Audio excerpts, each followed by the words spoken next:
Good afternoon. I want to start by thanking the House committees for working hard this week to advance critical components of the economic plan that I've put before the Congress. I know we still have a long way to go, but I'm confident the Congress will deliver to my desk both the bipartisan physical infrastructure plan and the Build Back Better plan that I have proposed. And I've said many times before, I believe we're at an inflection point in this country. One of those moments where the decisions we're about to make can literally change the trajectory of our nation for years and possibly decades to come. Each inflection point in this nation's history represents a fundamental choice. I believe that America at this moment is facing such a choice. And the choice is this: are we going to continue with an economy where the overwhelming share of the benefits go to big corporations and the very wealthy? Or are we going to take this moment right now to set this country on a new path, one that invests in this nation, creates real sustained economic growth, and that benefits everyone, including working people and middle-class folks? That's something we haven't realized in this country for decades. The data is absolutely clear. Over the past 40 years, the wealthy have gotten wealthier, and too many corporations have lost their sense of responsibility to their workers, their communities, and the country. Just look at the facts. CEOs used to make about 20 times the average worker in the company that they ran. Today, they make more than 350 times what the average worker in their corporation makes. Since the pandemic began, billionaires have seen their wealth go up by $1.8 trillion. That is, everyone was a billionaire before the pandemic began. The total accumulated wealth beyond the billions they already had has gone up by $1.8 trillion. Simply not fair. And how is it possible that 55 of the largest corporations in this country paid $0 in federal income taxes? They made over $40 billion in the year 2020, and they paid zero. Think about that. $0 in federal taxes on $40 billion in profits. How is it possible that the wealthiest billionaires in the country can entirely escape paying income tax on what they've made? How is it possible for millionaires and billionaires that can pay a lower rate of tax than teachers, firefighters, or law enforcement officers? Here's the simple truth. For a long time, this economy has worked great for those at the very top, while ordinary, hardworking Americans, the people who built this country, have been basically cut out of the deal. And I've said this from the time I announced I was going to run. I believe this is a moment of potentially great change. This is our moment to deal working people back into the economy. This is our moment to prove the American people that their government works for them, not just for the big corporations and those at the very top. When I was sworn in as president, the nation was struggling to pull out of the worst economic crisis since the Great Depression. Job growth was anemic, with just over 60,000 new jobs per month in the 3 months before I was sworn in. Then we went to work and passed the American Rescue Plan back in March. And it worked. It's still working. Over the last 3 months, we've been creating on average 750,000 new jobs per month. Our economy is growing at the fastest rate we've seen in nearly 40 years. Our recovery is unique in the world. We're the only developed country in the world whose economy is now bigger than it was before the pandemic. While this is all good news, I know many Americans are still struggling to make it through each and every day.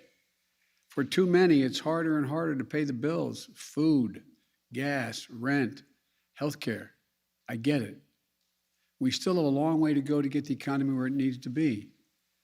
As I've said for a long time, coming out of this economic crisis as deep as the one we're in was never going to be easy, but we're doing it, and we can continue to do it. COVID, supply chain issues, bad actors seeking to profit off the pandemic are all contributing to the challenges we're facing. That's why I've made getting COVID under control my top priority from my first day as president. Everything, everything from our public health to our economy depends on this. We've made enormous progress against the virus through the summer, and now we put ourselves in a strong position to battle this Delta variant. That's why the actions I proposed on vaccines last week are so critical. From requiring federal workers to get vaccinated, requiring healthcare workers to be vaccinated, requiring employers with over 100 employees to institute vaccine and/or test protocols, calling on for them to be able to know what their employees are doing before they walk through the door, calling for vaccine or test requirements to enter big venues, and a whole series of steps I propose to protect our kids in schools. Wall Street firms have analyzed the impact of these plans, and they're projecting that these new requirements will help 12 million more Americans get vaccinated, which will help more businesses stay open and more Americans back to work. The data shows that the overwhelming majority of Americans agree with my proposal. There's no surprise, given that 76% of American adults have already gotten at least one shot. But we're facing a lot of pushback, especially from some of the Republican governors. The governors of Florida and Texas are doing everything they can to undermine the life-saving requirements that I proposed. And some of the same governors attacking me are in states with the strictest vaccine mandates for children attending school in the entire country. For example, in Mississippi, children are required to be vaccinated against measles, mumps, rubella, chickenpox, hepatitis B, polio, tetanus, and more. These are state requirements.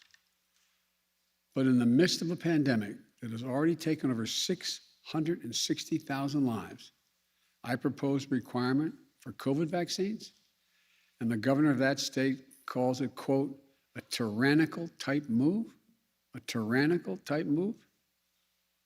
This is the worst kind of politics, because it's putting the lives of citizens of their states, especially children, at risk, and I refuse to give in to it. These policies are what the science tells us we need to do. They're going to save lives. They'll protect our economic recovery as well and allow the economy to continue to grow. We're also going after the bad actors and pandemic profiteers in our economy. There's lots of evidence that gas prices should be going down, but they haven't. We're taking a close look at that.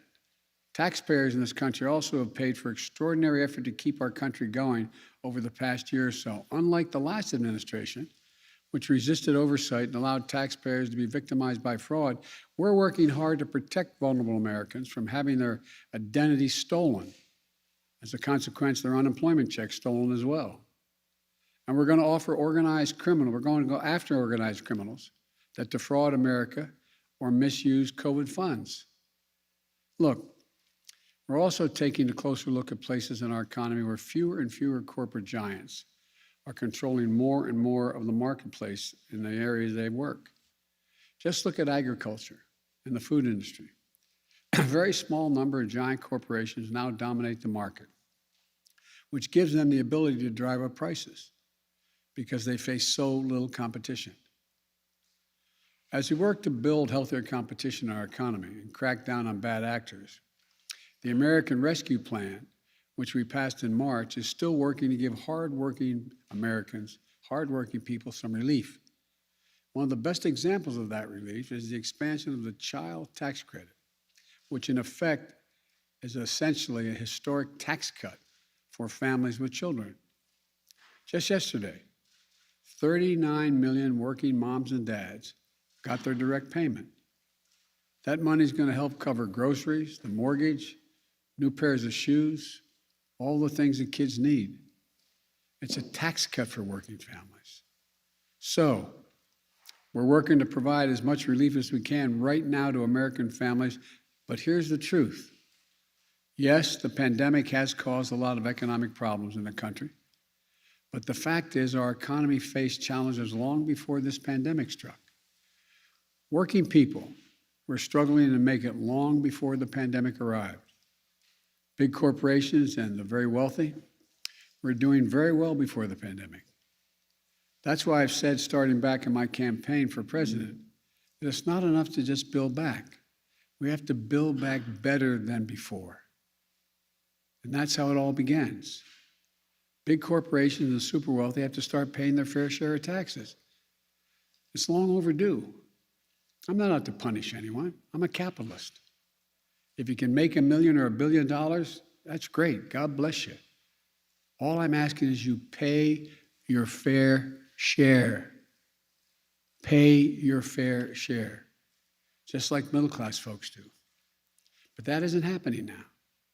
Today in this country right now, the top 1%, for example, evade an estimated $160 billion in taxes that they owe each year. Not new taxes, taxes that they owe. And the way it works is this. If you're a typical American, like I suspect most of the press people sitting in front of me here, you pay your taxes. Why? Because you get a W-2 form. It comes in the mail every year.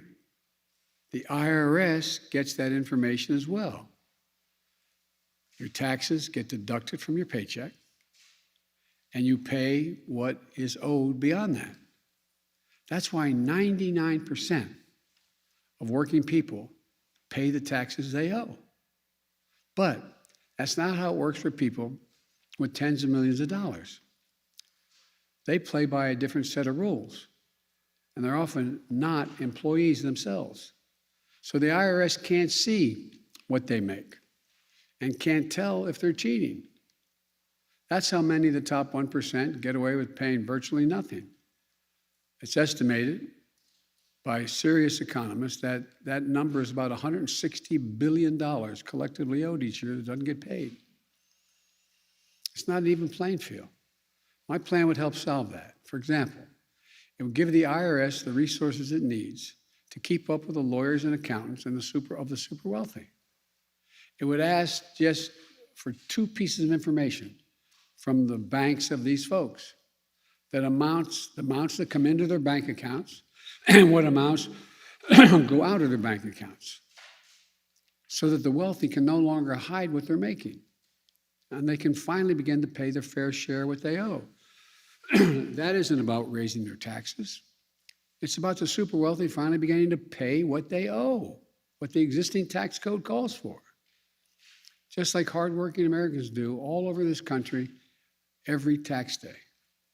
Look, and like I said just a few minutes ago, 55 most profitable corporations in America paid 0 in federal income taxes on what amounted to $40 billion in profit.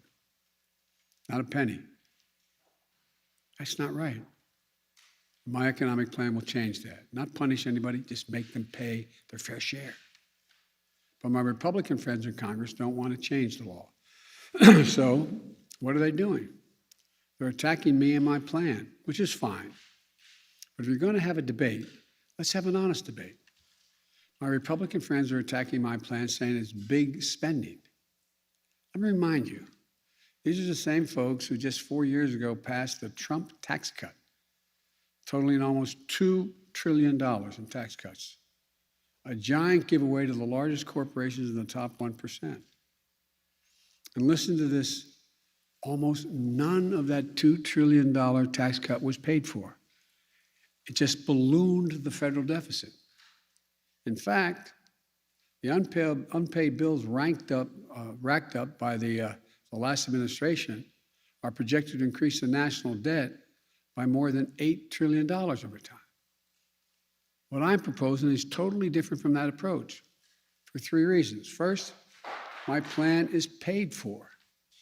It's fiscally responsible because our investments are paid for by making sure that corporations and wealthy Americans pay their fair share. Second, we're not going to raise taxes on anyone making under $400,000. That's a lot of money. Some of my liberal friends are saying it should be lower than that. But only corporations and people making over $400,000 a year are going to pay any additional tax. And third, not only will no one making under $400,000 see their taxes go up, the middle class are going to get some tax cuts. some breaks. My plan benefits ordinary Americans, not those at the top who don't need the help. It's a historic middle-class tax cut, cutting taxes for over 50 million families. My Republican friends are making a different choice, though. They'd rather protect the tax breaks of those at the very top than give tax breaks to working families. It's that simple. But let me ask you this. Where is it written that all the tax breaks in the American tax code go to corporations and the very top? I think it's enough. I'm tired of it. For me, it's pretty simple. It's about time working people got the tax breaks in this country. That's what my plan does. And here's what it also does. By asking big corporations and the very wealthy to pay their fair share, it makes it possible to invest in America, to invest in the American people. According to leading economists, forecasters like Moody's and major international financial institutions, my plan will create jobs, make us more competitive, and grow our economy and lessen, not increase, inflationary pressure. I don't know if it's been handed out today, but by the way, 15 Nobel laureates in economics released a letter yesterday arguing that exact same point. They said, and I quote, and this is from 15 Nobel laureates in economics, quote, because this agenda, the one I'm talking about, mine, because this agenda invests in long-term economic capacity and will enhance the ability of more Americans to participate productively in the economy, it will ease long-term inflationary pressures. It will ease it. Let me highlight just a few provisions of my plan. I know this is long, and I apologize, but it's important, I think. My plan lowers the cost of daycare and childcare and elder care for families.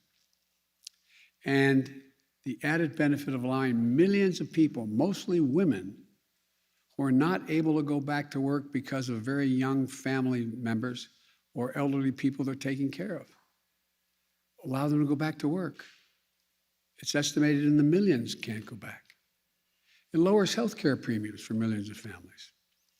It lowers prescription drug costs by giving Medicare the power to negotiate lower drug prices.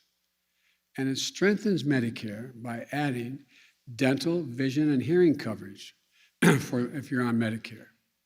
It also extends a tax cut for families with kids that we passed in the American Rescue Plan in March. All of this will mean thousands of dollars in savings for the average American family on some of the toughest and most important bills they have to pay every month. My Republican friends talk a lot about inflation, but if you want to talk about actually lowering the cost of living for people in this country, my plan does just that. By strengthening the capacity of our economy, it will also reduce inflationary pressures over the long run.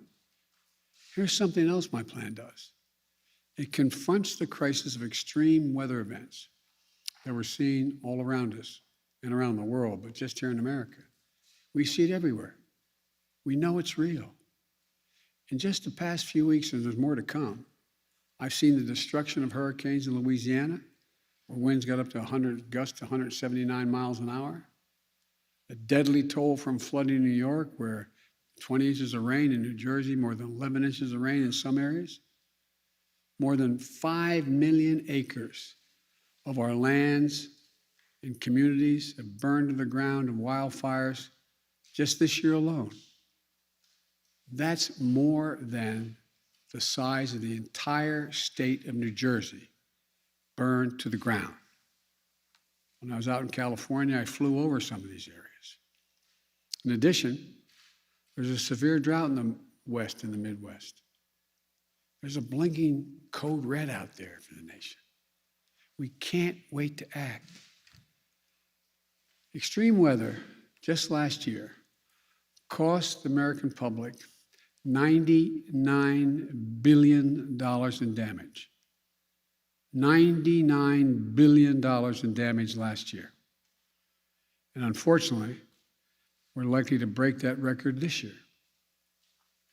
And the evidence is overwhelming that every dollar we invest in resilience saves $6 down the road when the next fire doesn't spread as widely or the power station holds up against a storm.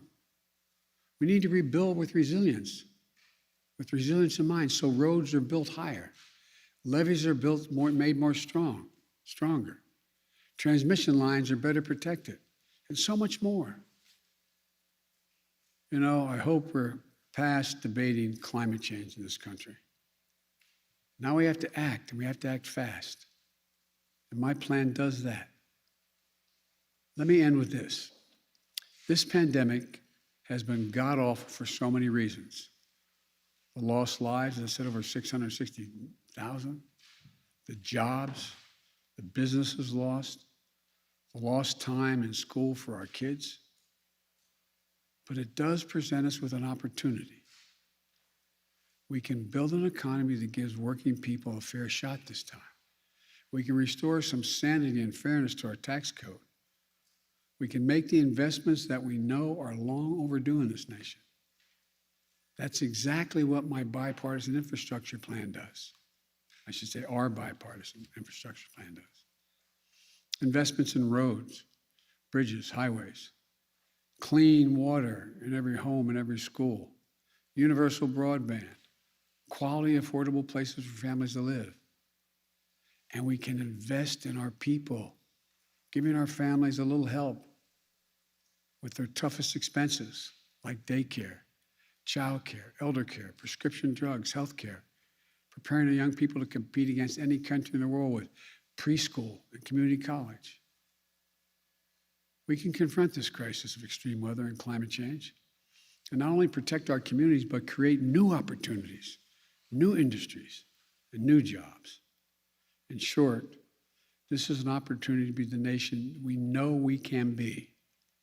A nation where all of us, not just those at the top, are getting to share the benefits of a growing economy in the years ahead. Let's not squander this moment trying to preserve an economy that hasn't worked too well for Americans for a long time. Let's not look backward, just trying to rebuild what we had. Let's look forward together as one America, not to build back, but to build back better. Thank you all very much, and God bless you all. May God protect our troops. Thank you. Mr. President, what kind of impact does it have when celebrities like Nicki Minaj share dubious claims?